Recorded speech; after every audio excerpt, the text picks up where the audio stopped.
Tunahitaji walimu wa kiroho ili waeze kuwaelekeza waamini wa leo. Maana shetani anatumia njia ya sasa kuwapata wale wanaosema kuwa wanamwamini Mungu. Meona ubatili mkubwa kwa mwanadamu. Wanadamu wa leo wanamwabudu shetani bila hata yeye mwenyewe kujua, kwa sababu ulimwengu wa kiroho wa giza unatumia njia za kisasa kuwapata waamini wa kweli. Usipokuwa na mwalimu wa kiroho, usipokuwa na mtu anayeishi na roho wa Mungu, itakuwa vigumu kujua siri za ulimwengu wa kiroho wa shetani. Naweza kuwa msomaji wa Biblia, unalisoma mara kwa mara, lakini kwa sababu hauna ule ufahamu wa ulimwengu wa kiroho wa Mungu na ulimwengu wa kiroho wa shetani, ukawa unamwabudu shetani hata wewe mwenyewe bila kujua.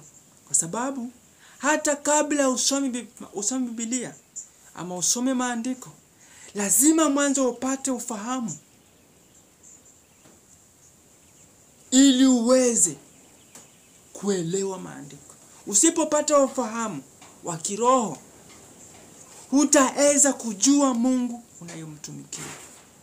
Wengi wanaabudu masanamu wakiamini kwamba wanaabudu Mungu, kwa sababu wamefungwa macho ya kiroho.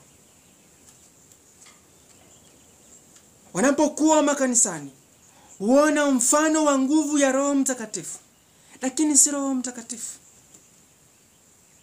Pia ulimwengu una malaika wa mfano wa Roho Mtakatifu, lakini si Roho Mtakatifu.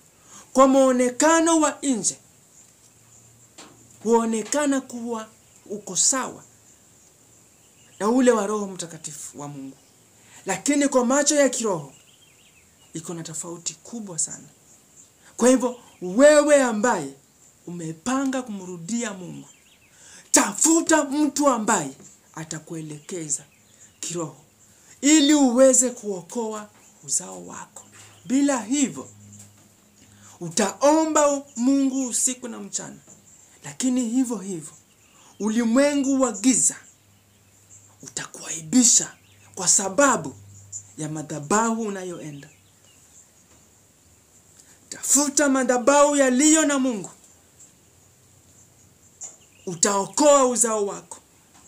Hawezi kupata madhabahu yaliyo na Mungu ikiwa ndani yako kuko na roho ya ulimwengu. Roho ya ulimwengu itakupeleka pale mahali palipo na roho ya ulimwengu. Roho ya Mungu inapokaa ndani yako itakupeleka mahali palipo na roho ya Mungu. Labda kuko na kusudi la Mungu. Pia Mungu naye anaweza kupeleka mahali palipo na nguvu za giza ili akadhihirisha mahali hapo. Lakini Wakristo wa leo tunahitaji walimu wa kiroho ili tuweze kupewa ufahamu. Baadaye tutafute Mungu ili tuweze kuokoa uzao wetu. Angalia hasara iliyokupata. Angalia aibu iliyokupata. Wachungaji, wahuduma wengi ndio wamepatwa na aibu kubwa hata wanaona haya. Hawana la kusema. Kwa sababu gani?